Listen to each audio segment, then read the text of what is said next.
this one church town, there's a gold dirt road to a whole lot of nothing. Got a deed to the land, but it ain't my ground. This is God's country. We pray for rain and thank him when it's falling, 'cause it brings a grain and a little bit of money. We put it back in the plate, I guess that's why they call it God's country. I saw the light in a sunrise, sitting back in a 40 on the muddy riverside, getting baptized in holy water and shine with the dogs running. Saved by the sound of a pin-found Dixie whistle in the wind, that'll get you heading down. The devil went down to Georgia, but he didn't stick around. This is God's country. We turn the dirt and work until the week's done. We take a break and break bread on Sunday. Good morning. Again, 'cause we're proud to be from God's country. Invite your friends. Invite your family. Invite your liberal coworkers. We got a big one for you today. It's a big one.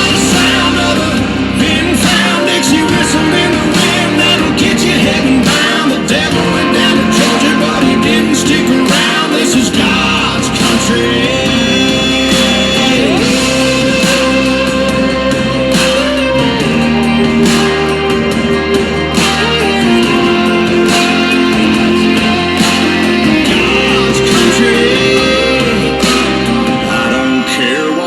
Headstone reads or what kind of pine wood box I end up in. When it's my time, lay me 6 feet deep in God's country. I saw the light in a sunrise, sitting back in the 40 on the muddy riverside, getting baptized in Let's get it. and shine with the dogs running. They've essentially lost everything they had. Except one thing. The one thing that doesn't cost them a cent and is guaranteed to them by the American Constitution, the right to vote. They might be penniless, they might be homeless, they might be fucked over and fucked up. It doesn't matter, because it's equalized on that day. A millionaire has the same number of votes as the person without a job. One. And there's more of the former middle class than there are in the millionaire class. So on November 8th, the dispossessed will walk into the voting booth, be handed a ballot, close the curtain, and take that lever, or felt pen or touchscreen, and put a big fucking X in the box by the name of the man who has threatened to upend and overturn the very system that has ruined their lives. Donald J. Trump. They see that the elites who ruined their lives hate Trump. Corporate America hates Trump. Wall Street hates Trump. The career politicians hate Trump. The media hates Trump after they loved him and created him, and now hate him. Thank you, media. The enemy of my enemy is who I'm voting for on November 8th. Yes, on November 8th, you, Joe Blow, Steve Blow, Bob Blow, Billy Bob Blow, all the blows, get to go and blow up the whole goddamn system because it's your right. Trump's election is going to be the biggest fuck you ever recorded in human history. And it will feel good.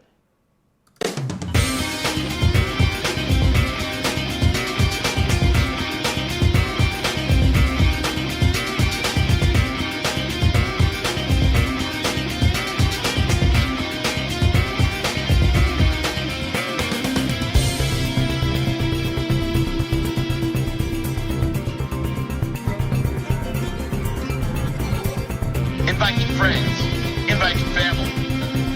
Invite your liberal coworkers.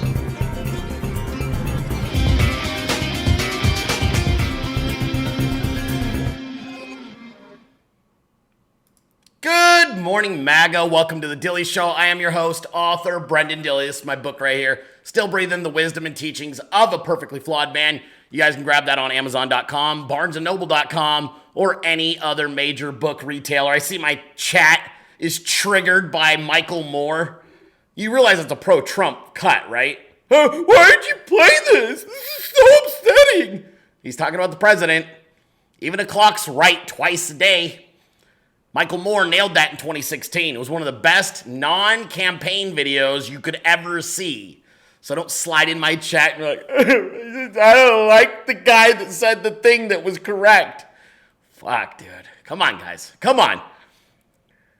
You guys gotta relax. Yeah, he's a fat fucking pedophile more than likely. Doesn't mean he wasn't right. Doesn't mean he wasn't right about Donald J. Trump. He nailed it. You see all those people watching him? They were scared shitless. They were like, wait a minute, what? Why is he saying this? Because he was fucking right. He was absolutely right. And it's going to happen again on November 3rd. That was from 2016, by the way. A lot of people not in the know. Tells me who the noobs are. Like, I don't know what this is. Like, you want to know how I know you didn't vote for Trump in 2016? Oh, man, we got a big show for you guys today. We're going to be breaking it off kind of hard today. I may have to wax poetic on that ass. I'm watching a lot of MAGA, scared shitless, scared. You know how I feel about fear. You know how I feel about fear and the overt negativity, the fear, the doubt, the lack of faith. There's a lot of shit you can do that won't make me angry or fired up, but acting like a pussy is, yeah. So we're going to talk about your fear. We're going to talk about faith. We're going to talk about America. We're going to talk about what you're actually seeing and what you're not seeing. We're going to talk about shills. Oh, Dilley, the guy that said the thing, the kid that I liked, and seemed like he was so pro-Trump, he went and he said a different thing, and I don't like it. Fucking cares. Fuck him. Fuck him. Let's go. Bye. He had a change of heart, Dilley. Does this mean I shouldn't trust Trump? No, it means you shouldn't trust a 24-year-old fucking idiot. That's it. Part of what you're being red-pilled on and the education you're receiving is discernment. It's to not elevate any man above your own discernment. We're going to talk about that. We're going to talk about that. We're going to talk about a whole bunch of other stuff. We got a bunch of fun, too. I'm going to make you laugh so fucking hard you might shit your pants. It's a true story. You may actually shit yourself if you're watching today's show because I'm going to make you laugh that hard. So before we get into all of that, we got to take care of our MAGA commerce. Oh, by the way, to the lady that was like, why do you sing the song and it's too long and it's upsetting? You can just fucking leave. Yeah, I got your emails, hun. You'll never get a reply from me via email. Instead, I'm just going to roast you publicly. You writing me to tell me it's about 7 seconds too long and I don't know why you sing to it. It's really annoying. Guess what, bitch? I'm about to play it for like 20 minutes.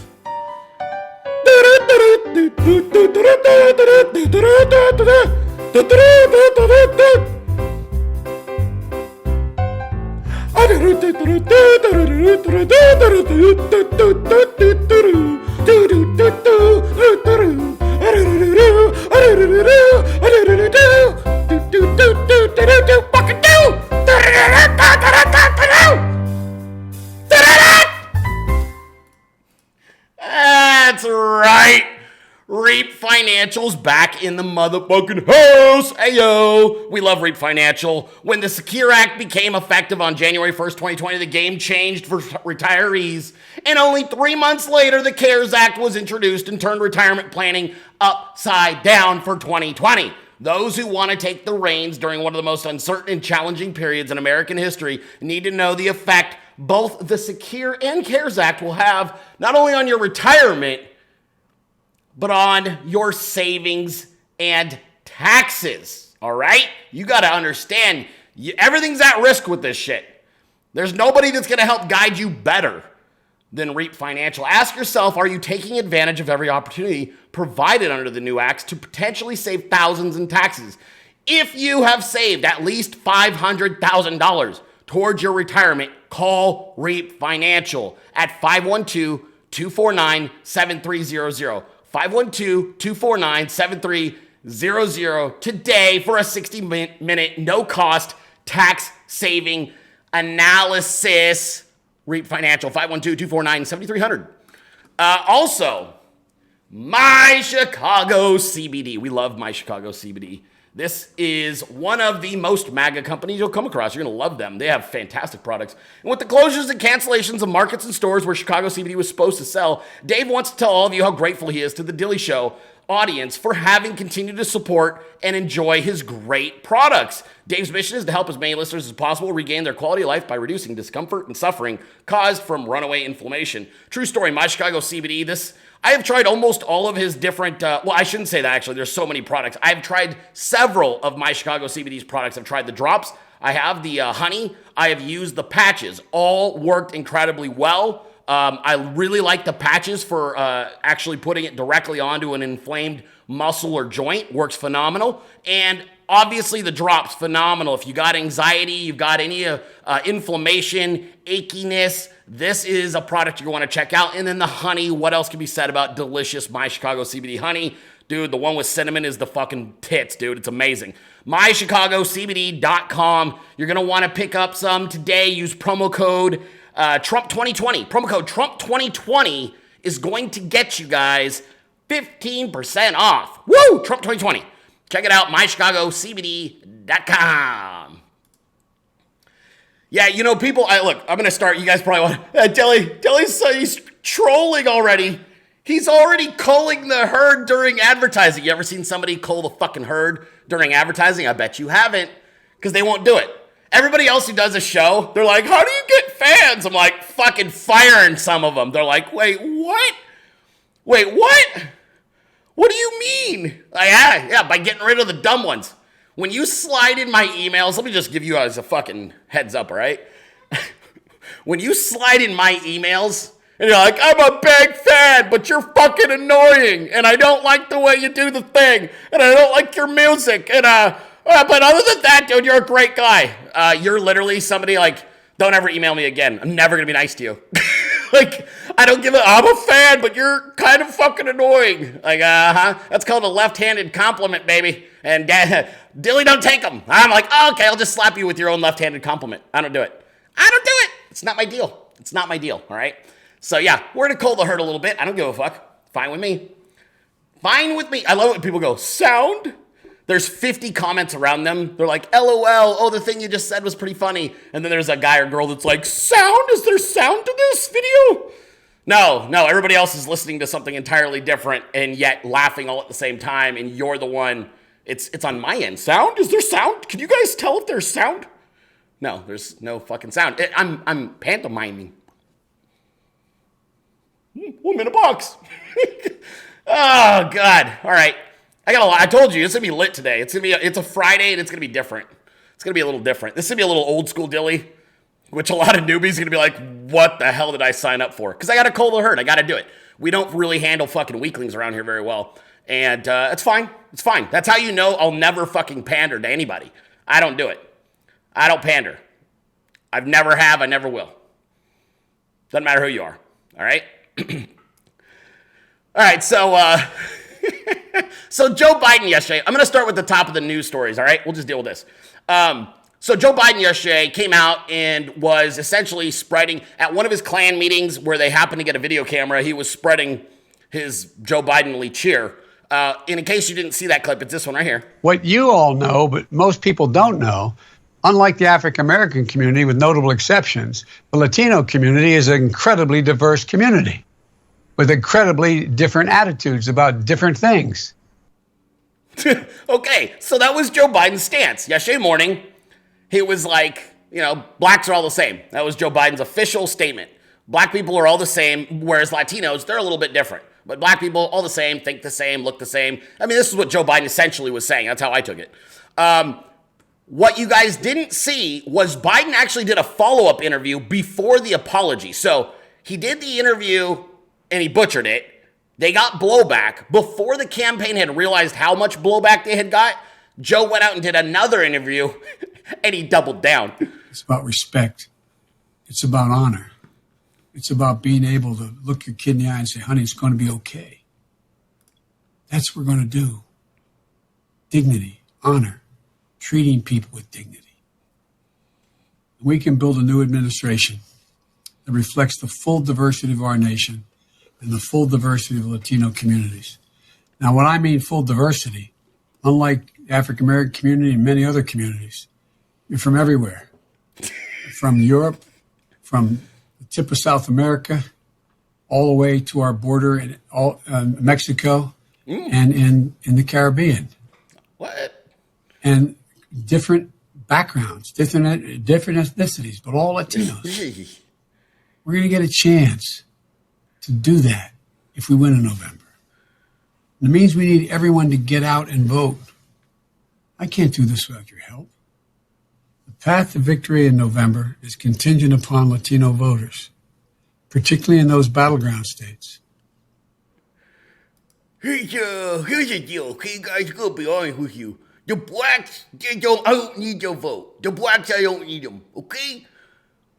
What we need is all of the Mexicans. I need all those different kinds of Mexicans. The Mexicans for the Caribbean. I need Mexicans from Guatemala. I need Mexicans from all over to vote for Biden 2020. I can't do it without you. I don't care about the blacks. They all think the same. I don't need their vote, but I need Mexican voters everywhere. Give me your vote right now.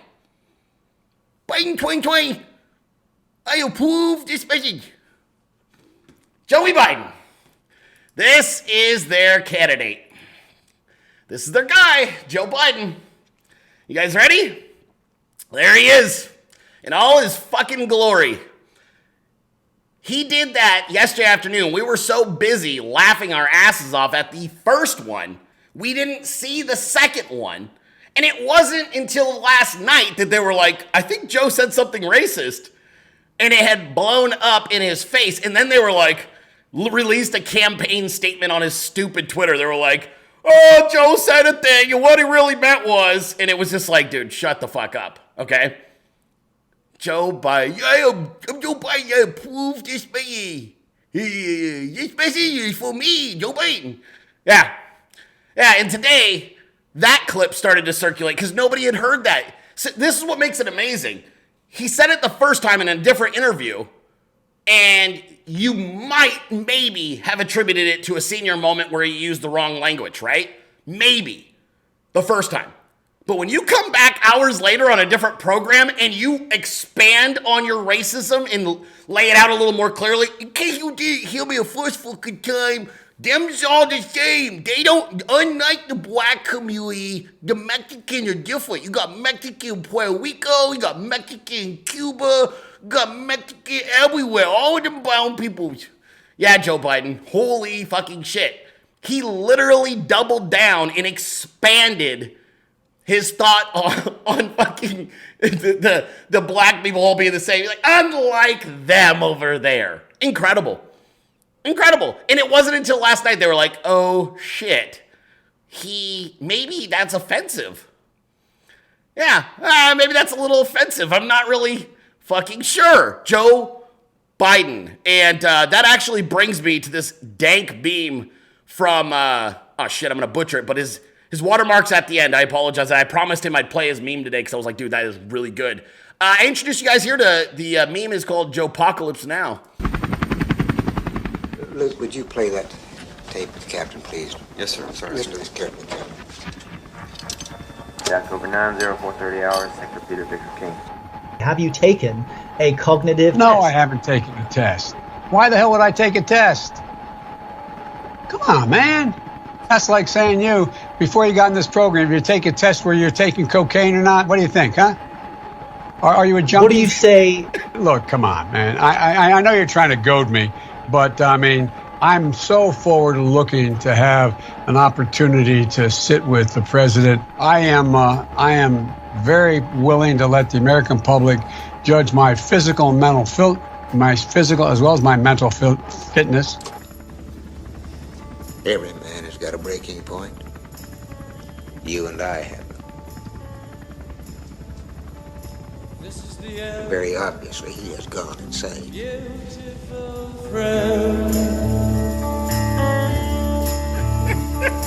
That is such a good meme, dude. Well done, bro. Well done. I told you guys that meme was dank. Holy shit. Fucking Joe Biden.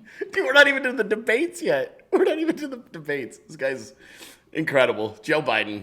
Holy shit. Look, there's a lot to talk about today. I told you, I know he says goad. I'm waiting for him to say goat. I'm not going to be, I'm still waiting on POTUS saying vagina, right? He's like, the Chinese, we got to take back from vagina. I'm still waiting on that one. But I'll be just as happy if I can get a Joe Biden to say, you're trying to goat me? Did you say goat? Yeah, goat. Goat me. Where a goat come along and get you to respond to it. Because if a goat is there, you got to respond. So you goat him. You bring a goat, and then you gotta, react to a goat. Nobody ignores a goat. Everybody know that.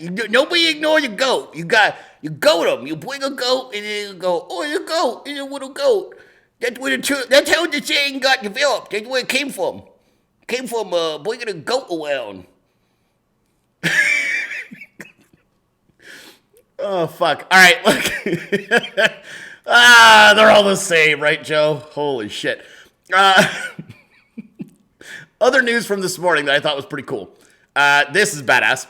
Ed Carpenter, and I'm not trying to blow up Ed Carpenter's spot, but one of his family members is a diehard Dilley Show fan. She watches all the time, and she sent me this morning, was like, my so-and-so, Ed Carpenter is racing the Space Force car in the Indy 500, which is like the coolest thing you'll ever see, okay?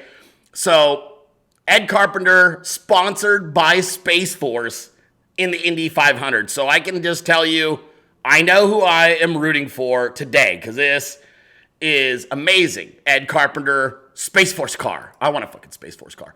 Also today, another big happening that I got to address, as you saw at the beginning of the show, is National Purple Heart Day 2020, okay? And this is a big deal for, obviously, a variety of reasons, but the biggest being that we love our Purple Heart veterans. And God bless every single one of you. God bless every single family member of somebody who earned a Purple Heart. And we are forever indebted to your service. You are amazing people.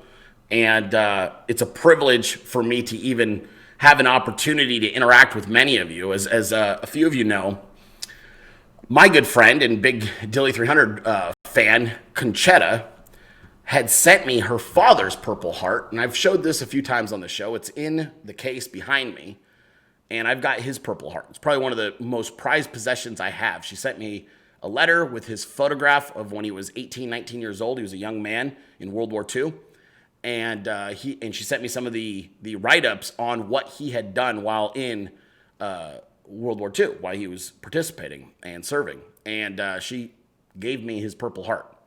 Most touching gift I've ever received, hands down.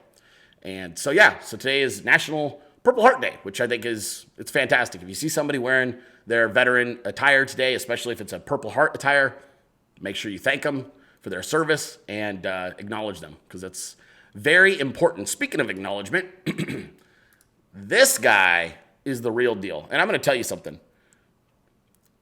It's all about character. We've seen President Donald J. Trump do this. We've seen President Donald J. Trump, we've seen him tell his security, hey, stop right now. We got to go say hi to these firemen and these policemen. We've seen President Donald J. Trump say, stop right now. There are some fans over here I want to go talk to. And Secret Service freaks out. Security freaks out. Everybody freaks out because President Donald J. Trump is just like, stop the car, okay? Attorney General Barr, he said to his FBI detail, his security detail, stop the car. I need to go thank those people. And this is what transpired. Good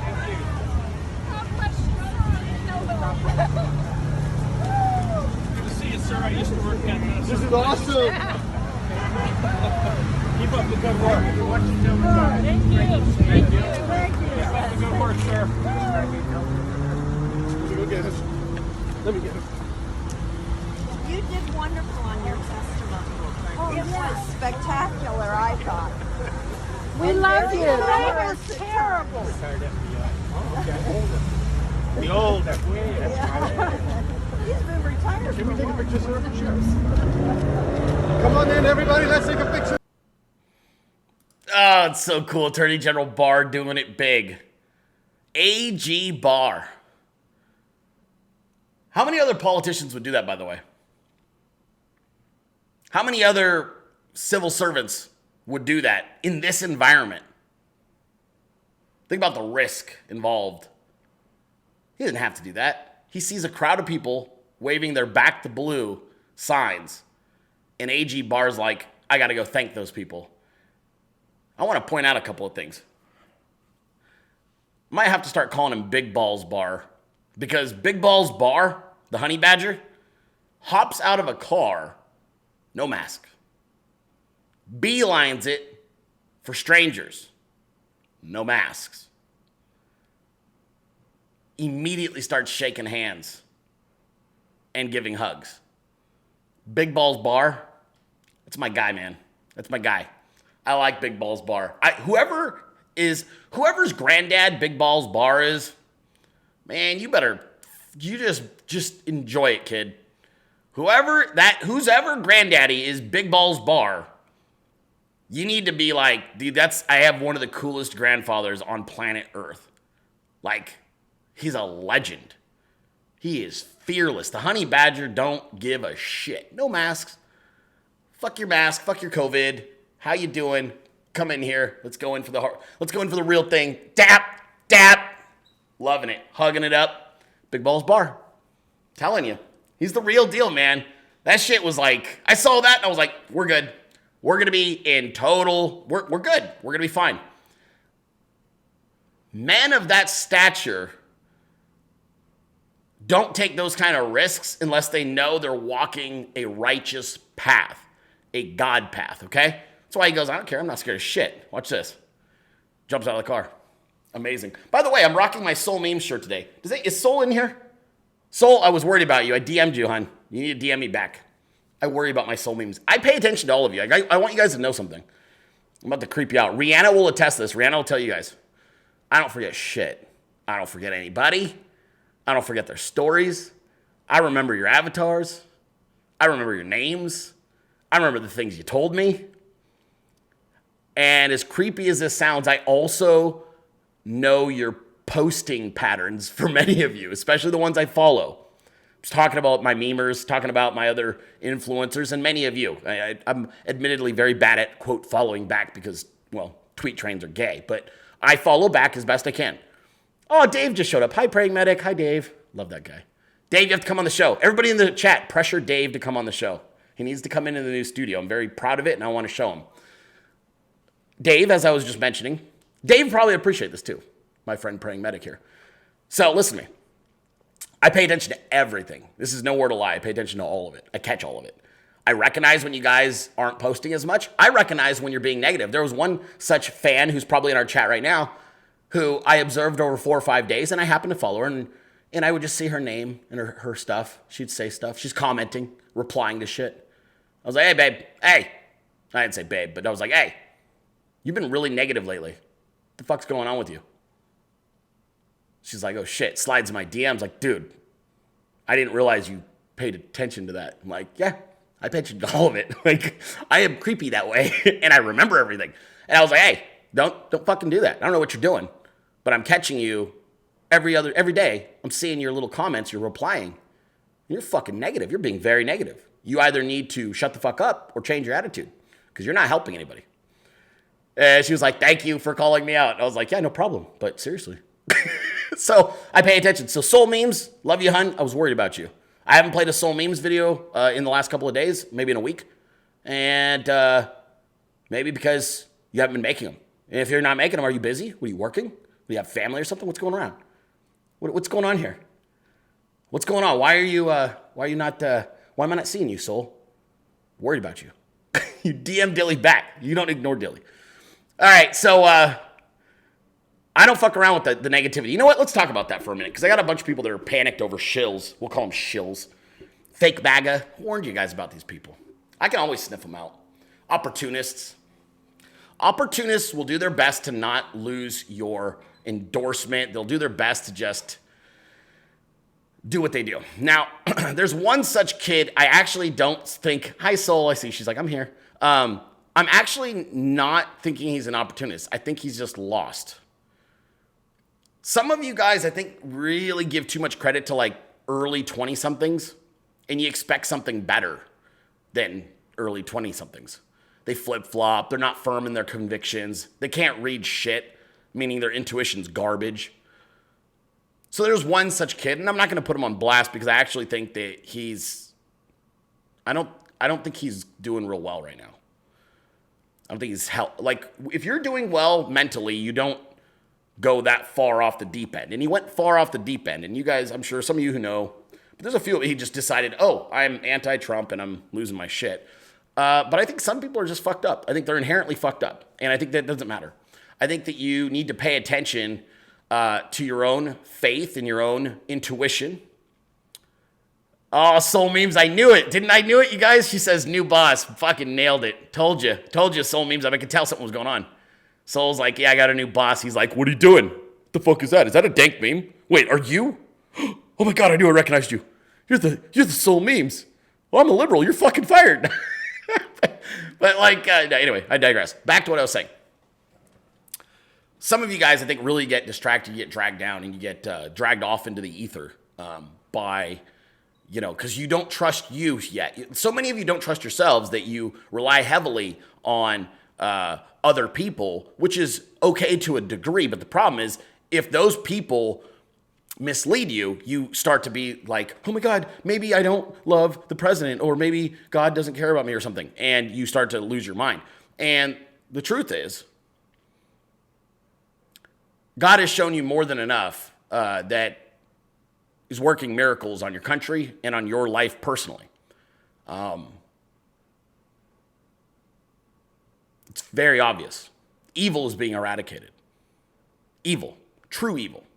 The evil of man, evil of whatever you want to say, the devil. Evil. And when God's light is shining on a nation, it illuminates the evil. It highlights the evil. It outs the evil. And you're seeing it on everything they told us that we shouldn't talk about because it was a conspiracy theory is being highlighted into right now where it's like, nope, it's real. So last week, the mega giant red pill that America was swallowing was pedophilia. It was powerful pedophiles running America, which a certain person that I've done my best to refrain from like roasting MAGA this close to an election, but there's a certain piece of shit that I offered to drag my balls across his forehead because he's a raging alcoholic fraud. Sebastian Gorka. That wants to deny pedophilia. Now, whatever his feelings are and these people's feelings are on other elements that they don't believe in or want to attack is one thing. But to deny something where there's indictments being opened, and we've got Nexium sex cult, we've got Wiener laptop, we've got Epstein Island, we've got testimony of Bill Clinton, fucking underage, not even underage, that's not the right word, fucking children. It's not a conspiracy theory. It's in your face. It's in your fucking face, man. No conspiracy theory. These people have sex with kids. These people are doing disgusting, gross things. There's a red pill that got dropped last night. And I'm going to explain it because a lot of people were upset by it and concerned. And I understand. And lucky for you, I know somebody who was with the man last night after this statement was made. It was after this statement was made, and I had a conversation while that individual was at the event with this person. And that person would be President Donald J. Trump dropping a massive red pill on you guys. And I will explain this comment to you just after I play this clip. It has to be a good product, but the middlemen, well, the rebate that I'm doing cuts out the middlemen and it reduces costs, and the money goes back to the people purchasing the drugs. So I have a lot of enemies out there. This may be the last time you'll see me for a while. A lot of very, very rich enemies, but they are not happy with what I'm doing. But I figure we have one chance to do it, and no other president's going to do what I do.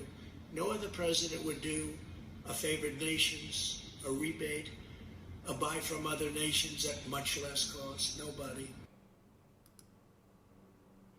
Ominous, right? This might be the last time you see me for a while. This might be the last time you see me for a while. So let's think of the context, because the words themselves will sound ominous and scary. Oh my God, he's going to be at Camp David. He's going to have stepped up security. Holy shit. That's not the context. We can't remove context. You remove context and then you start misleading yourself. You're going down a path. Now, he deliberately said it that way, though, because he wants you to understand what's truly at stake right now. Okay? So he is driving home that point. These people, very powerful, very wealthy people, are furious about what he is doing. They are furious. The things he is highlighting, the costs he is cutting, the moves he is making, has all of the most angry, powerful, rich people in the world coming for him. However, the context, and this is how he does these things. So one message is for you, the other message is for them. And this is what the real context was, though. You may not see me for a while. He's referencing the fact that he's at a manufacturing plant and he's just pissed off a whole bunch of people that own said manufacturing plants because he's cutting costs. So that's part of what he actually meant. It didn't literally mean, you're not going to see me for a while. I'm staying hidden, because he attended a private event last night that I have a friend that was there with him. Okay? So it wasn't meant in the context of I'm going into my bunker and I'm scared. He meant it like I can't come back to this particular facility for a while because I just pretty much bent over this entire industry, so you might not see me here for a while. That's what he meant. It did have a double meaning. No, he is completely safe. God is in control. We're good. Okay? God's in control. Even better.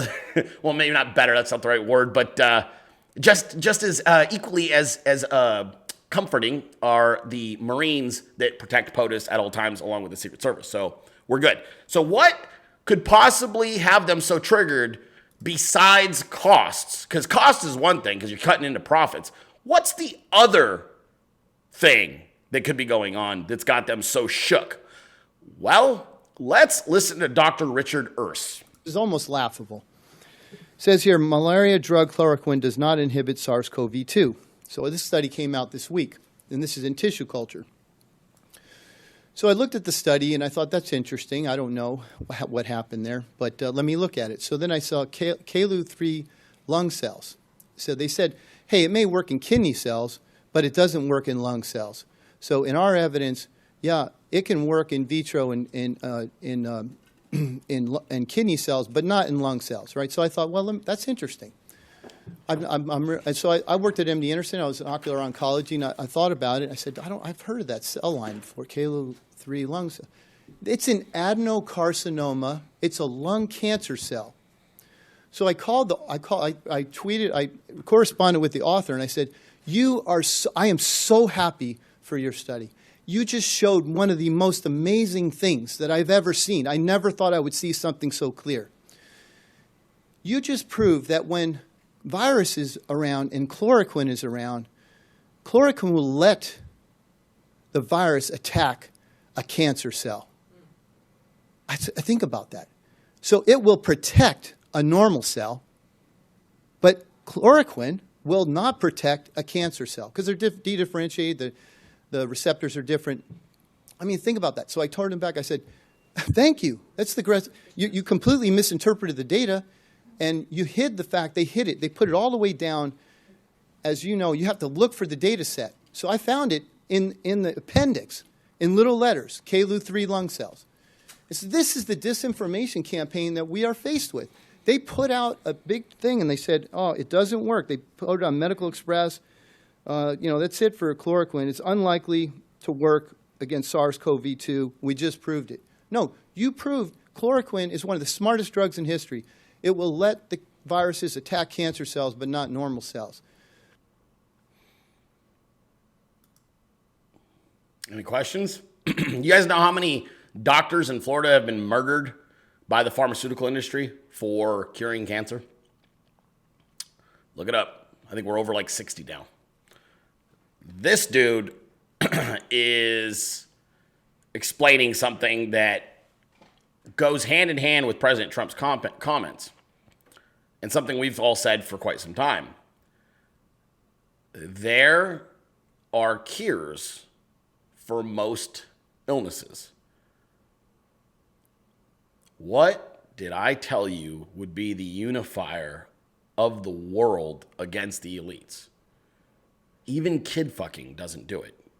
Indicting pedophilia doesn't do it. It's finding out that what killed your mother, what killed your brother, what killed your grandmother, what killed your grandfather, what took your child, what took your wife or husband, was preventable. And that somebody, many somebodies, chose to ignore that for profits. It's the only thing that could possibly happen, short of an alien attack and invasion, that would unify the world. This is the red pill, okay? Short of Jesus coming down, God himself illuminating in front of the whole planet, this is like one of the most blunt red pills, one of the most undeniable, inarguable, undebatable red pills. And depending on the circles you run in and the people you spend time with, and depending on who you've been exposed to over an extended period of time, this should, and for many of you, will not come as a shock at all. I've worked in the fitness and health industry for 20 years. I can't even begin to tell you the thousands of people I worked with, trained, who were given specific diagnoses that were indisputable, that we were able to solve, to remove, to cure. Happened all the time. I used to do it all the time. They'd come into my office and they'd go, well, I've got to be careful with X because my doctor says this. And I said, all right, just leave all that shit at the door. I'm a trainer. They're like, well, what do you mean? I'm like, I would literally, anybody who's been a training client of mine, I'm sure a few Dilley 300 over the years, at some point were personal training clients. Who knows? We've got that kind of reach now. But I'm telling you, they'll tell you. I'd tell them, forget everything they told you. Well, what do you mean? He's a doctor. I said, I know. And what did he give you? A diagnosis. But what did he really give you? Well, his opinion. That's right. It's a fucking opinion. You adopted a truth based on a mortal human's opinion. Now, I'm not saying you shouldn't do that. You're going to take on certain information, but it's one fucking opinion. And I'm going to give you a different opinion. And more importantly, I'm going to give you a different opinion, and then I'm going to show you how to do it. I'm going to show you the result. High blood pressure, all kinds of, you name it, dude. Stuff they said, oh, well, it'll never work again. That'll never do. You'll never do this again. You'll never do this. You'll never be able to raise your arms above this height, and you'll never be able to lift this much weight. You'll never be able to, walking. Yeah, you might be able to walk, but it's always going to be with a cane. All bullshit. It was all fucking fraud. People ask me why I've hated Western medicine for so long, and this is why. You know what Western medicine's given us that actually is like where you go, thank you? Antibiotics. That's about it.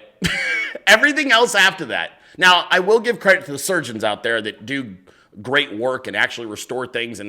But I guess what I'm trying to say is when I'm talking about Western medicine, I'm specifically going after the pharmaceutical companies and the doctors who are their drug pushers. This is the greatest red pill of mankind, okay? And we're about to go into another direction because it's going to lead right into my next video, which is, actually, before I segue, because this next one, I got to play a certain thing, but I do want to wrap up with some final comments from President Trump from that speech yesterday. I want you guys to hear what your president had to say because he's right. He's talking about his promises. But I didn't back down from my promises, and I've kept every single one. First, I promised to withdraw the United States from the last administration's disastrous assault on U.S. workers, the Trans-Pacific Pacific Partnership would have been a disaster. Would have been a disaster, especially for the automobile industry. Would have put it out of business. My first week in office, I kept that promise and canceled that job-killing catastrophe.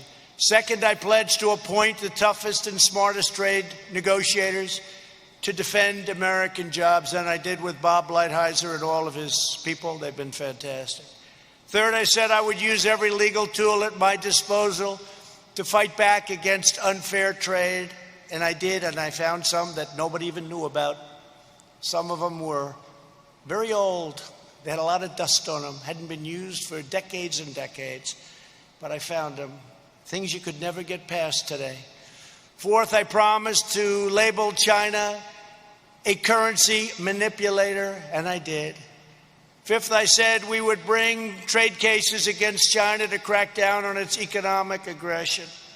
Sixth, I committed to impose tariffs on goods to protect American jobs and stop China and many other countries' abuses under Section 232 of the Trade Expansion Act of 1962 and Section 301 of the Trade Act of 1974.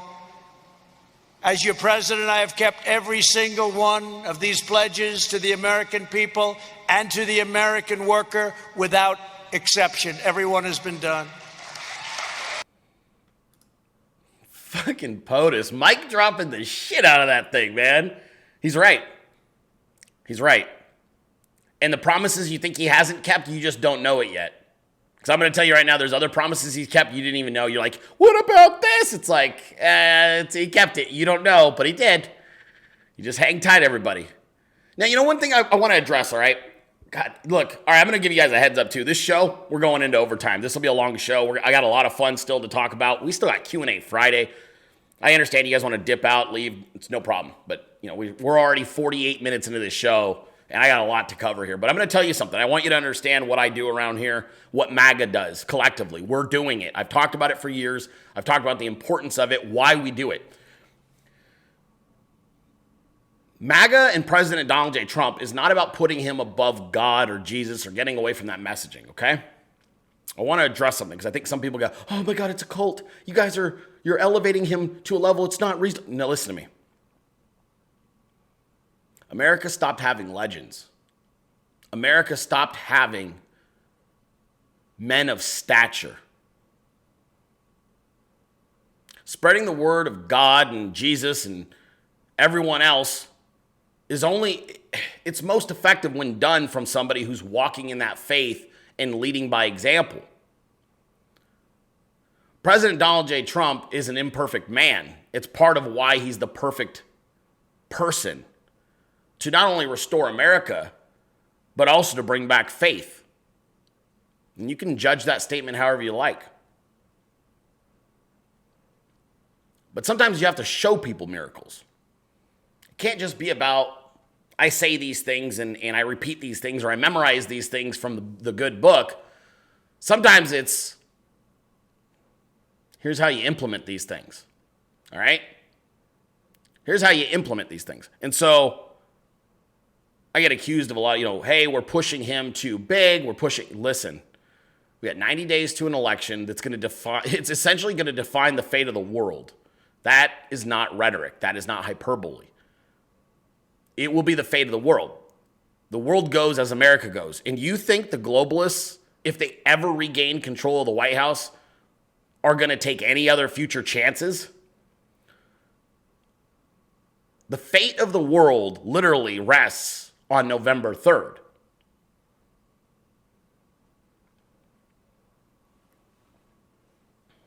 So, Dilley, why do you build this man up this way? Why do you build him? I've said this on the show multiple times. The legend of Donald J. Trump is as important as the actual man. Americans stopped having heroes. They stopped having people to aspire to. Now, that you were given them, but they were horrible examples. They were horrible examples. They were violent people, narcissistic people. They were people espousing all the wrong messaging. We needed somebody that was relatable, tangible, yet beyond our reach. That's Donald J. Trump. Relatable, funny, self-deprecating, wealthy beyond our imagination, brilliant beyond our IQ. That's how you relate to him. That's what makes him special. He's the blue-collar billionaire. Guy's always worn suits his whole life, yet you'd never know it. You could just as easily see him torquing a wrench. America needed that. They needed somebody that crossed multiple different demographics, age, gender. Needed all of it. And that's why I elevate him the way that I do. And I have total faith that he's doing the right things because it's not because of what the media tells me. It's not because of what President Trump tells me. It's because of what I observe. Everybody's got a gift. God gives every single person a gift. Many times that you get more than one. But I can tell you unequivocally, my gift is discernment. It's recognizing the small details. And I didn't have to have Donald Trump tell me all of his accomplishments for me to know what he was doing. And that's why the legend of Trump is as important as the man known as President Donald J. Trump. This is the MAGA, Donald Trump, God, all go hand in hand. And you don't need to feel bad about that. It doesn't make President Donald J. Trump some type of deity. I don't think anybody's raising him to that level. But we are building a legend. He is our Paul Bunyan. And this is the way we're going to build it. The legend is important. He is... And this is how the stories get told. This is why we meme. And here's a prime example of that.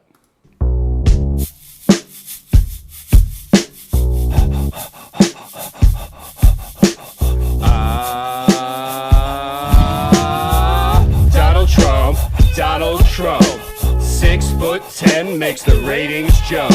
Opponents beware, the haters beware. He's coming, he's coming, he's coming. Let me lay it on the line, he's the world's sharpest mind. As a child he wanted Scrabble versus Albert Einstein. Wields a smartphone like a pistol, he's a Twitter hitman. And in the dead of winter, he's still perfectly tan. Here comes Don, huge bankroll, like Bill Clinton at a stripper pole. Snorts opponent's brains like Hunter Biden's cocaine. He's coming, he's coming, he's coming. Donald Trump, Donald Trump. 12'5", runs more than Forrest Gump. DNC, beware. He's coming, he's coming, he's coming. Frankly, he will beat them bad. Leave the Dems more ashamed than Jim Acosta's dad. He'll win, big keep his gate, cause Biden's brain fell apart. He'll break liberals' hearts. He'll break liberals' hearts. Ooh, he'll save children, but not these fake news children. He'll save children, but not these fake news children. He'll save children, but not these fake news children. He'll save children, but not these fake news children. He beat God on 6 golf horses and he breathes custom air. Outruns the fastest horses, bit a shark on a dare. Fought off a hungry lion for the last piece of pie. Gave a wedgie to the devil and made Lucifer cry. Donald Trump, Donald Trump. 2020, f***ing ready to stump.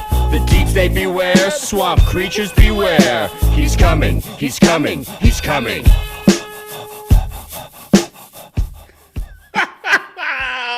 Well done, boys. Well done. I told you. Here's the other part of this. All right, here's the other part of it. Now we're gonna bring it back around. I promised laughter. All right, that was laughter. The other thing is humor. What's the value in memeing? What's the value in overarching ridiculousness? I use a lot of ridiculous analogies. I use extreme analogies to drive home a point and to make you laugh. What's the value of laughter? Laughter is how you touch God. You can feel it when you're buoyant. I've explained this on this show numerous times. We always talk about it. Buoyancy attracts everything. Buoyancy attracts love. Buoyancy attracts health, wealth, everything. Fame, if that's what you're going for. You just stay buoyant. Buoyancy pulls all of it right into you. And the value in the reason that memes that we have are so effective, aside from the truth, It's the delivery system. Because we can hear God in the jokes. We can feel it inside of us, right? Elevates us. You laugh, you got a big smile on your face. You're like, this shit's hilarious. Oh my God, he's saving kids. It's true, right? It's part of it. So where did this all come from? Where did this all come from? I'll tell you one guy that's paying attention. Sports commentator Clay Travis dropped this gem on the sports world who aren't paying attention. Check this out. I'm going to have to block this guy. Basketball's bigger than Donald Trump. Are you kidding? Are you kidding? Are you really that dumb? Basketball is not bigger than Tucker Carlson. Basketball is not bigger than Sean Hannity. Fox News broadcasts destroy the NBA head-to-head. The average Tucker Carlson broadcast dunks all balls in the face on the average LeBron James basketball game. You can have any opinion you want, but at least understand basic data and look at actual facts to make your argument so that it's in some way remotely intelligent. The data is straightforward. Tucker Carlson cranks it back and dunks all over the NBA. So does Sean Hannity. And the PGA is going to destroy them this weekend. The NBA ratings have not surged, unlike every other sport when they have come back. Facts matter. Use them at some point in time. NBA is global. I'm telling you, man, it's amazing how many people seem to come in and they're like bots that when the NBA is criticized, they swarm.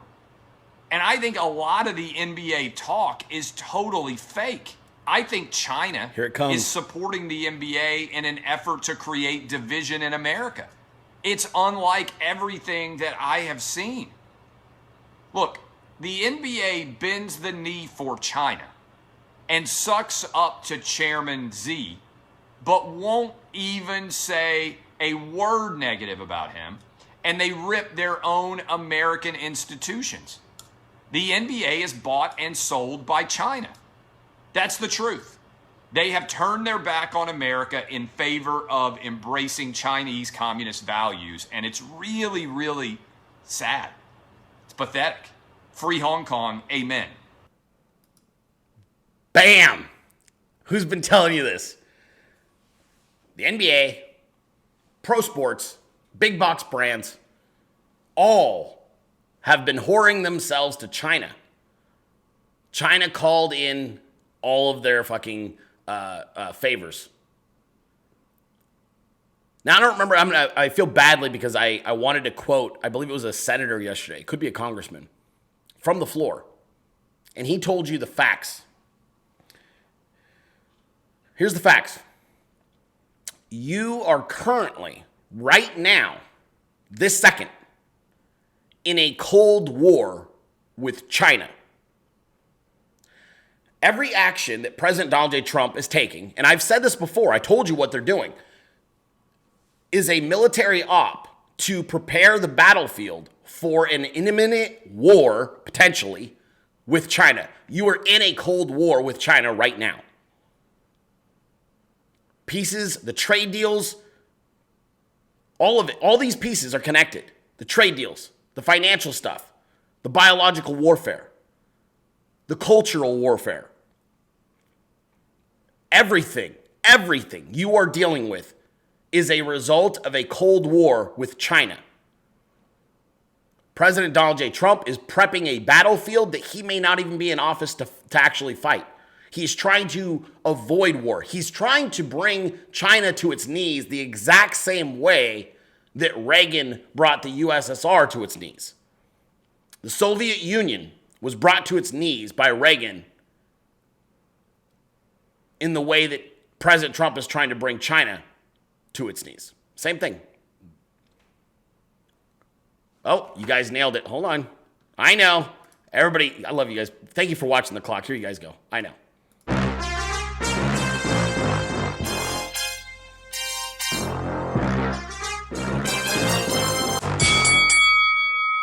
Yeah, everybody loves the overtime girl. All right.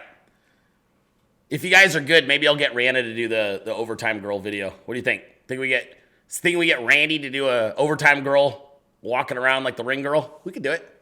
She could do it. She's a baddie. She could do it. Listen to me. You're in a Cold War with China. You don't believe me? How about this gem from decades ago? There's a lot of you that haven't seen this clip. It's going to blow your fucking mind. Check it out. A United States president faced the strong possibility of impeachment. Yet only a handful of viewers would learn the actual reasons why.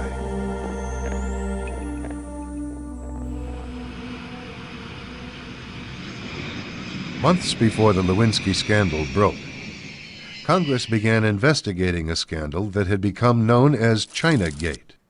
Evidence suggested that the Clinton administration had compromised U.S. security in order to finance its re-election campaign.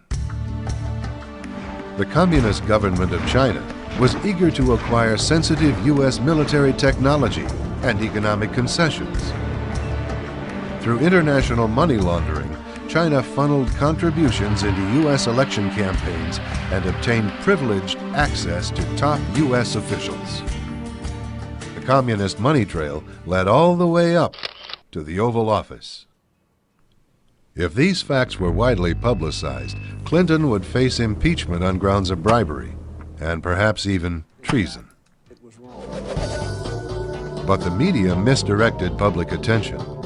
Americans were told over and over again in 1,000 different ways that the only real complaints against Clinton were that he lied about sex. Yet more than a dozen of Clinton's appointees, business associates, and close friends were convicted of felonies since he assumed office in 1993. Many others implicated in the Chinagate scandal invoked the Fifth Amendment or fled the country altogether.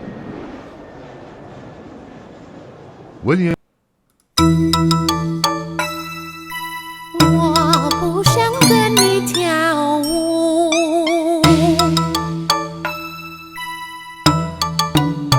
Donald Trump, don't trust China. China is asshole. Cold War 2.0. China. Clintons.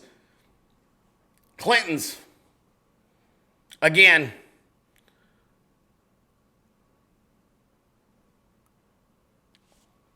What else needs to be said, man? This is why so much of what's happening doesn't make any sense. This is why it's look here, look there, trying to keep the American public from figuring out the truth because it'll only expedite what President Donald J. Trump is about to do. You want to see the latest? You're gonna love this. This is their latest not shamdemic. This is their latest polling fucking attempt. Which this is brought to you by Trump Jew. We love this guy. We love the Trump Jew. He's amazing. But he did a mashup here. What do you guys think of this? You guys feel like we're going through the same thing we went through in 2016 with polling? Check it out. There are other states Donald Trump has talked about flipping with the Rust Belt strategy. We have not seen a poll that puts him ahead in these states. So again, the burden is still on Donald Trump to show that he can do something Mitt Romney and a whole bunch of other Republicans over the last generation or so couldn't do. It is Pennsylvania, Michigan, Wisconsin, those big three Midwest states that Trump was the first Republican to carry in 3 decades. All three of those now over on the Biden side. We have a poll out of Pennsylvania. This is a brand new poll. This came out a couple hours ago. NBC News, Marist. Well, look at this. A double-digit lead for Hillary Clinton in Pennsylvania. Hardly the first double-digit lead for Hillary Clinton in Pennsylvania. This is the third one we've seen in a week for her. Pennsylvania, Clinton still leading in Ohio. Ohio, for right now, is Donald Trump ahead in Iowa? Not in this poll. Iowa, Arizona, not a sure thing for Trump. In fact, there have been polls putting Hillary Clinton ahead there. Arizona, states you wouldn't have even imagined, like a South Carolina, even a Texas. Texas, North Carolina. North Carolina was a Mitt Romney state in 2012. Well, right now, in this poll, Hillary Clinton has the lead. North Carolina. Trump's problem, though, gets a lot worse than North Carolina. Look at this. Georgia, new poll. 7-point lead here for Hillary Clinton. Not the first poll that we've seen putting her ahead in Georgia. Georgia, not just Georgia. Look at this. This came out just about 2 hours ago. Kansas, one of the most Republican states in the country. The margin here was more than 20 points for Mitt Romney in 2012. Donald Trump leading by just 5 points in Kansas. Yeah. Shout out to Trump Jew. Great fucking meme, bro. you did a great job on that one. Solid job. And there you go. So fuck the polls and fuck that guy. And don't listen to him. Hey, who wants to... this is brilliant. You guys want to see something brilliant? I saw this and I went, dude, this guy, I want to high-five this dude as soon as I see him, all right? So some of you have to wear the mask, all right? You've made that, whatever. You have to wear it at work or you have to wear it to your stores. Like, they absolutely will not let you in. This is probably the most brilliant mask strategy I have ever seen. And if you have to wear a mask, I ask you that you do two things. One, exactly what this guy does in this next video. And two, I ask that you record it and post it on Twitter for me. So apparently in the grocery store, you can yell as loud as you want with a mask on. Tom Hanks is a pedophile. Write that down. This dude figured out you can yell as loud as you want in the grocery store or other places publicly. And as long as you're wearing a mask, nobody knows it was you. You should all be walking around yelling that Epstein didn't kill himself and that fucking Joe Biden's a pedo. That Bill Clinton is a pedo. Is that not brilliant? I saw this and I went, dude, that's exactly what you do. You could have your red pills written down on your phone and you're just like, no one can tell. No one can tell. They don't know. They can't tell you're wearing them. They don't know who's fucking yelling that. Who just called Tom Hanks a pedophile in here? You just keep fucking screaming behind that mask. Nobody knows. They don't know. Who's red pilling me without my fucking permission? You don't have a right to do that. Ah! You have no right. That's what it's gonna. You have no right to red pill me at the store. Who's doing that? Everybody put your masks down. Who said that? All you do is yell the shit and then look around like this. And no one will know. They'll think it was someone else. You're walking down the aisle screaming out your red pills and then just... Weird, right? Yeah, weird. What was that? That was fucking strange. Who would do that? Where did that come from? Was that the PA system? What was that? Tell me. I hope this guy starts a new trend. Because all you got to do is record yourself doing it. Nobody's going to know it's you.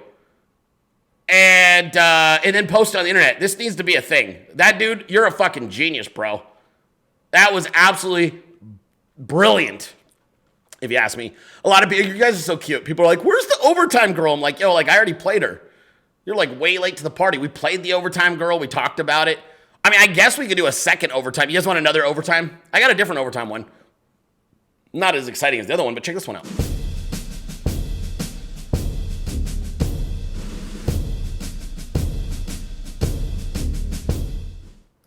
Yeah, you can thank producer Liz for making these. So fucking cool. Isn't that cool? All right. Well, second overtime means we are finally moving into this portion of the show, which, as I mentioned at the very beginning of the show, lady who criticized me for singing along to the MAGA Commerce jingle and that it plays too long, and then you wanted me to listen to the rest of your drivel that you wrote me. I'm not answering your question on the show, and yeah, or replying to any of your emails. I'm just going to make fun right here.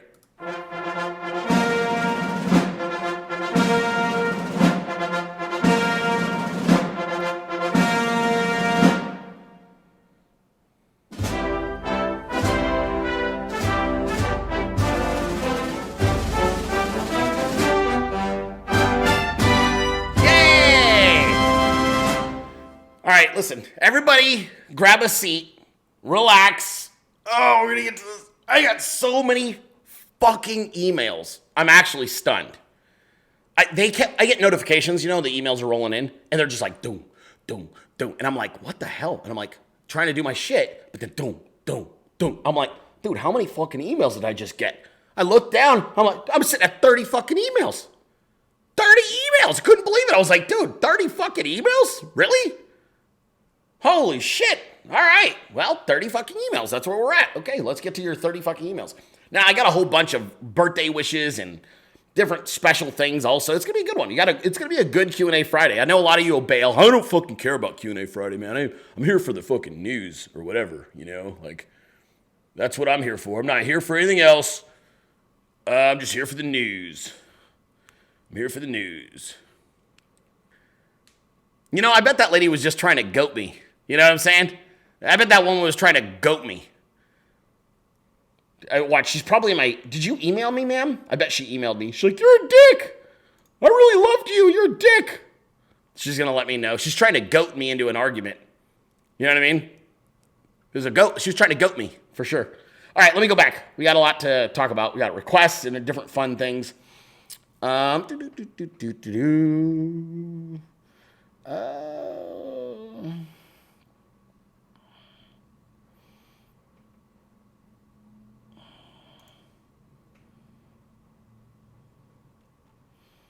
All right, here we go.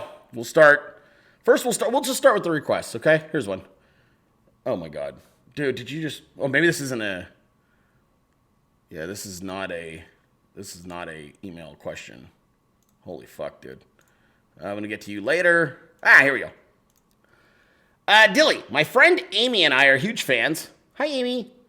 I personally love your I don't give a fuck attitude because I don't either. My question is about the coin shortage.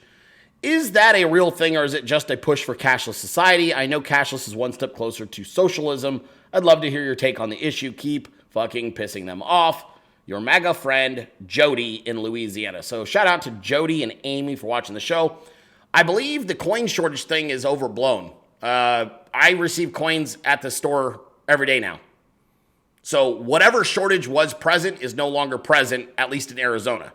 So my gut feel on this is that I think it was a supply issue based on COVID and security from the Fed. I don't think there's a coin shortage anymore. It might be regional, but I can tell you in Arizona, we had it. It was here for a couple of weeks, and then it went away. So they restocked. So I'll just leave it there. I mean, I just, kind of take it at that. Hey, Dilley, I've been suspended on Twitter again and can't ask the question myself. Can you please ask people how they read this? Okay, so this is something regarding vaccines. I'm not sure. I don't have time to go through that whole piece of things. Birthday requests. We like that. I know it's probably going to seem like a weird request, but I'm going to give a shot anyway. August 5th is my husband, Paul Hansen's birthday. Oh, hi, Paul. Happy belated. He's a huge fan of yours. He'll be 59, and he's been facing some real big health challenges for several years, starting with a heart condition that caused him to have a mechanical valve replacement. A few years ago, he suffered a series of strokes all in one day. Since that time, he found out he has polycystic kidney disease, for which there is no cure except transplants. And a year ago, he managed to get bladder cancer. He is still receiving chemo treatments for that. I didn't tell you any of that to make you feel sorry for him. Of course not. Only to let you know that he is actually greatly limited, so he spends his time on Twitter and listening to shows like yours. We actually watch together. And because of that, I thought I would at least attempt to get you to maybe... I got to tell you something, hon, all right? Listen, I appreciate you. God bless you guys. That's really sweet. And...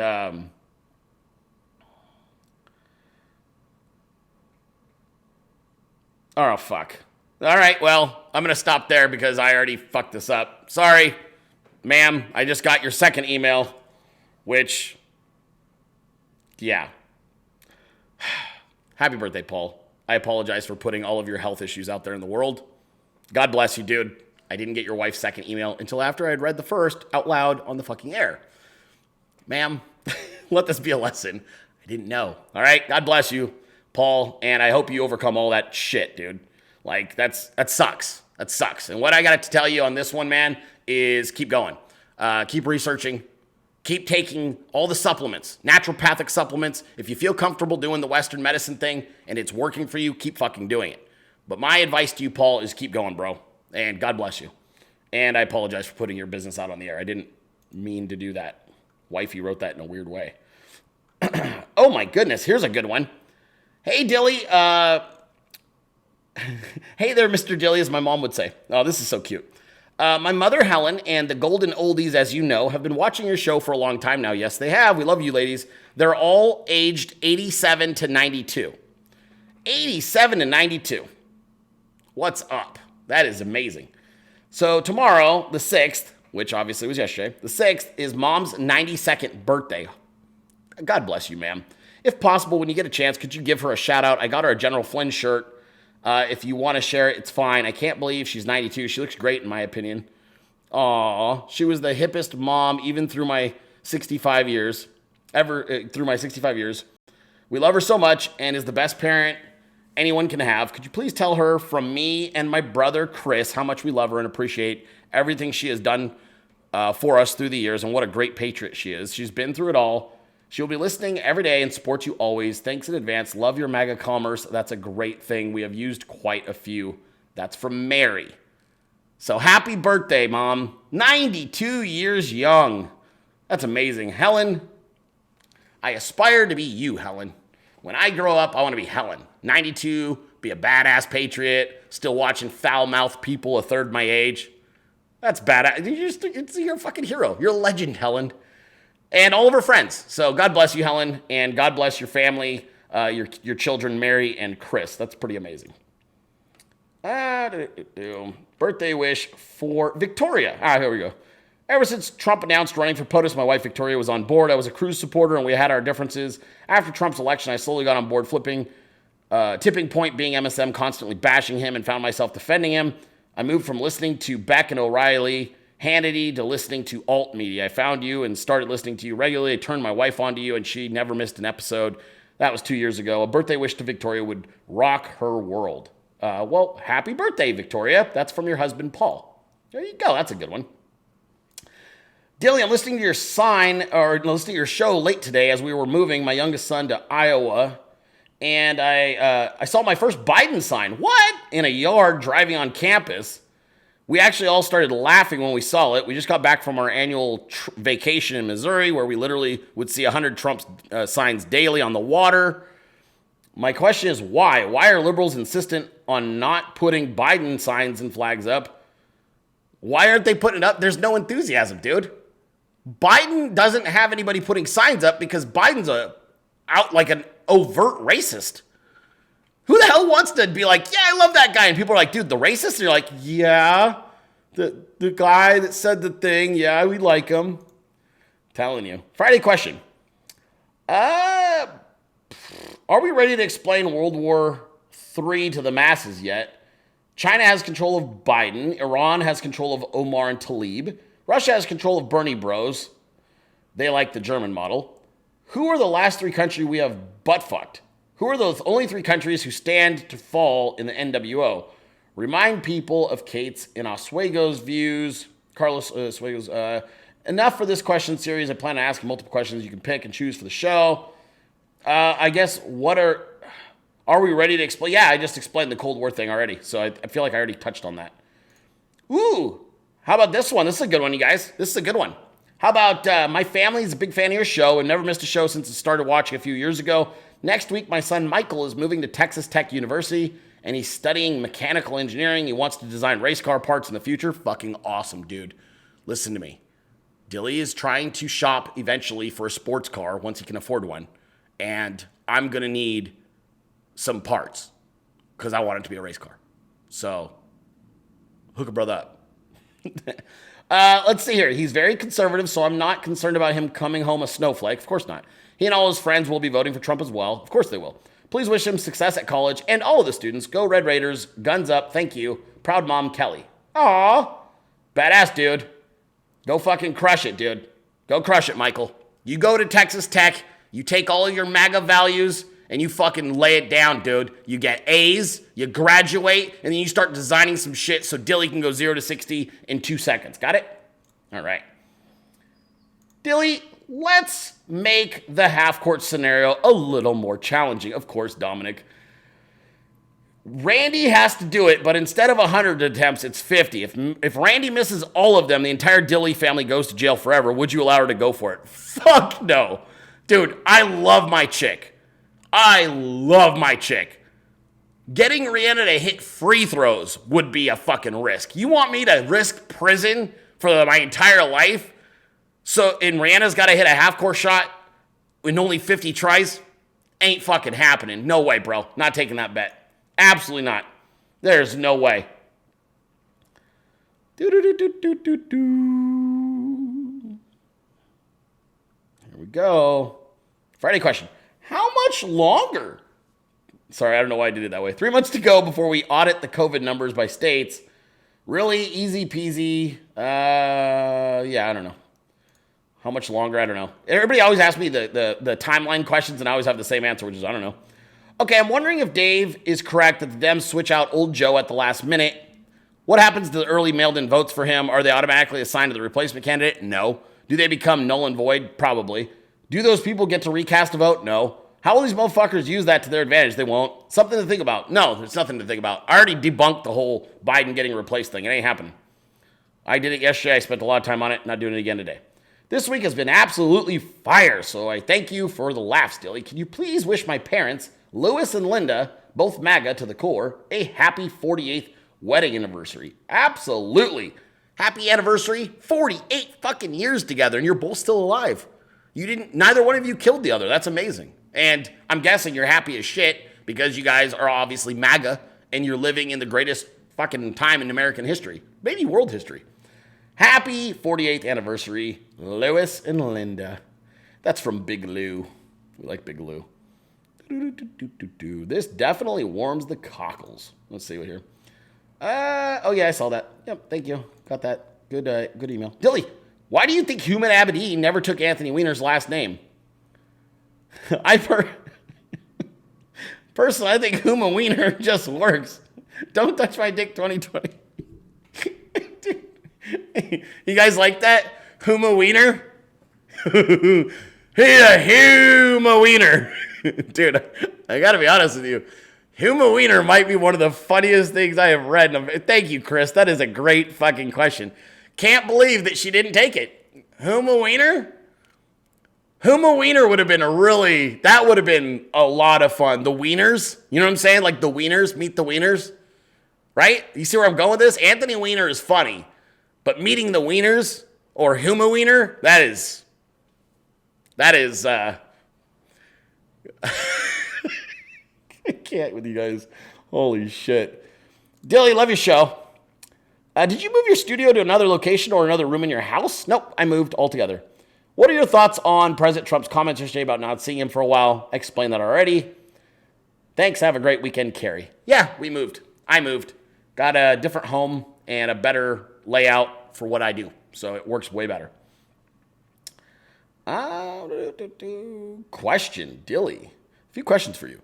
Did you move into a new house or a studio space outside of your house? Yes, it is a new home. I moved, and I am very happy about that. When, in 2015, did you learn Trump would run as presidential candidate and that you would support him? I actually didn't learn I was going to support him until December of 2015. I actually remember. Because I wasn't anti-Trump. I was just making fun of politics in general before that. So, he was running and I didn't pay attention to politics because I was like, they rigged it for Hillary. So I literally didn't watch any of it. I was completely not in that world. I didn't see him come down to escalator. I didn't see any of the debates prior to December of 2015.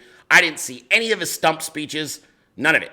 The only thing I'd occasionally see is clips on Twitter of him talking or a tweet from him, and I'd like poke fun at him or I'd poke fun at Hillary because my whole thing was I was so like, I'm out, I'm not involved with politics anymore because I had been previously very passionate, and I was like, fuck this, the whole thing's rigged, and they're going to give it to Hillary Clinton. So I was out. I was not paying attention. And then my father-in-law came to visit around the holidays, and he's like, yo, like, you need to get on board with Trump. He's the real deal. I'm like, what the fuck are you talking about? Hillary's going to win, guaranteed. He's like, no, dude, you need to pay attention to this guy. I'm like, whatever. Then my stepdad, same thing. He's like, Trump's going to fucking save America. I'm like, no, he's not. I'm like, I'm not even paying attention to this shit. They rigged it. They rigged it. That's what they kept telling. That's what I told him. Because I wasn't listening to anything. All I was focusing on was, what I was doing, right? I was like, politics is rigged. I don't give a shit anymore. Because I was so pissed. Then I saw a speech in December of 15, and I was like, wait a fucking minute. December of 15 was the moment that I was like, wait a minute. It took one speech. I sat through one speech, and I was like, oh my God, that's the guy. He's going to save America. Ever since Trump 2016 back then. Ever since then, it was make America great again, motherfucker. That was me. But before that, I had given up. I was like, we're all screwed. I'm going to go a different direction. In December of 2015, I was like, that was when I got the red pill on Trump. I had already had the red pills on everything else, but Trump, I was not red pilled about until I saw him speak. And I was like, whoa. So that's how that worked. Birthday shout out for Dad. By the way, I'd like to go back to our very first email. When you guys send me an email and you're like, hey, Dilley, I'm going to request something, just know, unless you put like private, do not read in the subject, I'm probably going to fucking read the whole thing out loud. I'm sorry. This email account is the one that I interact with fans. I don't mean to dox anybody or out anybody, but you're fucking writing to me and you're like, hey, read this. And so I just get into my flow here and start reading shit. I still feel very bad about that. I didn't know. All right. My father is the Dems' worst nightmare. Ooh, I like that. He's a naturalized U.S. citizen from Mexico. What's up, dude? Well done. Congratulations. He's always been apolitical, so he is content with working hard and providing for his family. Yesterday, I found out that for his birthday on August 5th, all he wanted was MAGA gear. I was so proud to hear this that I tweeted about his awakening, and he got lots of MAGA love. Even had a patriot send him some MAGA swag, which he loves. Could I get you to give him a birthday shout out? His name is Enrique, and he turned 76. I want him to take the next step in his evolution and become a hardcore Dilley 300. He will love you. He's a no-nonsense kind of guy, just like you. He doesn't skirt the issues. He just tells it like it is. Fuck yeah, you can get a happy birthday. Happy birthday, Enrique. Well done, sir. Congratulations on everything you've obviously achieved. You raised a great kid, right? Henry. You raised Henry. Henry is Dilley 300 to his core and a great human being. And you're a Trump supporter. And you're 76 and still fucking grinding. Still busting ass working. Dude, that's a man's right there. And you're MAGA. I mean, come on. Come on. And you left Mexico and became an American citizen the right way. You got here, we're like, fuck yeah, America. You joined up, you were like, dude, I'm in. I'm all in. I'm all in on America. Did it the right way, got my citizenship the right way, raised some great kids, contributed to society. Fuck yeah. Enrique is everything every immigrant should aspire to be. Seriously. Okay, Durham wrap-up. Let's say, since Brendan agreed to be interviewed, do you think Durham will be finished by the end of August? Probably, yes. Especially after General Flynn's case will hopefully be free soon, too. Yeah, I think Durham's almost done, if not already done. Who even knows if he's trying to talk to John Brennan? That could be a smokescreen. Dilley, great week of entertaining shows. Oh, well, thank you. I emailed you last week about advice on celebrating my 50th birthday. I took your advice, and I have to say it was one of the best birthdays I have ever had. I celebrated with family and a few friends. It was awesome. My son, Karsten, celebrates his 22nd birthday on Thursday, August 13th. Can you give him a birthday shout out? He's red-pilled as fuck. Yo, did you just touch my dick? I love you guys that remember my jokes. Hell yeah, happy birthday, Karsten. Happy birthday, dude. Enjoy it. Enjoy it, young man. Stay focused. Don't get involved with drugs. Don't get involved with alcohol. Don't get caught up in pussy. You just stay focused on your dreams. You stay focused on your values. You stay focused on saving America. And, dude, you're going to have a great life, honestly. All right. Dilley, fuck the lady and haters that don't like your jingle. I sing it every day. Play it often, do extra mic drops, play the Humpty song, and cull the herd. I love you, and I love Randy. Steph. Thank you, Steph. I appreciate that. Jason and I are in Commie, Oregon for 10 days, still catching your show every day, and I'm sure our neighbors, also from Spokane, Washington, hear it too. We red pill every time we go to the stores and shop by not wearing a mask. Good news, I finally got an affirmative from a dad that he will indeed be voting for Trump. He immigrated here in 45 and joined the Dems when he got citizenship. I gave him the Epic Times to read, and when I signed up for home delivery, next, I'll play your shows for him. Thank you for all your advice. We love you, Jason and Christina. Oh, thanks, you guys. Appreciate that. God bless you. That's awesome. Well done. Way to get dad red-pilled. That's pretty cool. Make sure I'm not missing anything here. Solution for your technical issues. I saw this. Yep, I already answered that. Just a thought. Okay, thank you. You guys are so sweet trying to help me with the studio. I appreciate that. Dilley just flew international from Costa Rica to Reno. 3 different flights and 4 different airports. I did not wear a mask over my face. I did have to show I had one, which I used as a buffer on my neck. It seems the only real requirement is having one. I interacted with staff at all levels. Nobody asked me to cover my face. At check-in, you're required to check a box saying you are willing to wear a mask, and I think that's the trick. It's optional. They just try to make it seem mandatory. Seems to be the same thing with grocery retail stores in our area. Kristen. P.S. Mask Defiance also encouraged me to opt out of the scanner x-ray thingy through security. Super easy, just a pat down and you're on your way. Nice. That's good to know. Thank you. Thank you for sharing that.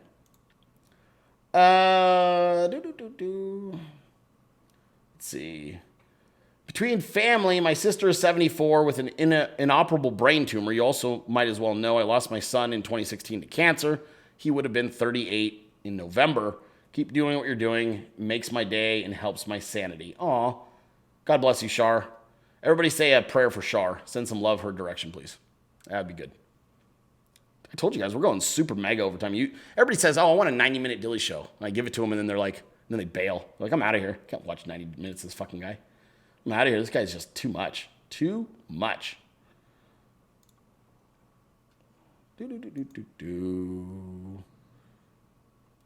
All right.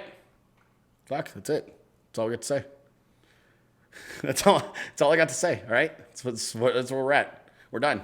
It's Friday. Go home. Go home. Go enjoy your lives. Stay safe this weekend. God bless you. God bless America. God bless President Donald J. Trump. I am author Brendan Dilley. And I will be back on Monday for another edition of The Dilley Show, 12 p.m. Eastern Time. If you love this show, you want to sponsor this show, please go here. You can individually sponsor right here. Subscribestar.com/The Dilley Show. Just go right there. If you want to be a MAGA sponsor of this broadcast, right here, you just go right there. Bam. The Dilley Show at protonmail.com. Send us your inquiry, and we'll get you taken care of. But otherwise, I will see all of you on Monday. Have a wonderful weekend. Stay safe. But there is no way. This is the United States of America. I'm not giving up our sovereignty to anybody. Fuck that. We came too close. Now we're going back the other direction. We're not going to get calmer as years go by. We're going to get more fired up. We're going to want more. I want more. This culture war, you fucking idiots, is not something about just, the next re-election. We want it all back. We want our schools back. We want our education. We want our higher education back. We want our banking back. We want our celebrity fucking entertainment industries back. We want our music back. We want our sports back. We're fighting for all of it. I won't stop until we have every fucking aspect of Americanism back and actually representing America. We're raising an entire generation of patriots right behind us who have the exact same attitude and thoughts and approach. We're raising children. You're aborting them, we're raising them. And we're raising them to vote. We're raising them to recognize bullshit. We're training them to not trust the government or the media. We're training them in weapons. We're training them in free speech. There's not a fucking thing the left can do about it. We're not going away. This is only the beginning. Globalism was a failed idea. That was the George Bush era Republican, rhino, sellout, scumbag, globalist approach to things. This is a new America. This is a new America that resembles the old America, except for with a lot more wisdom. And you're just going to have to get used to it, lefties. We're not going anywhere.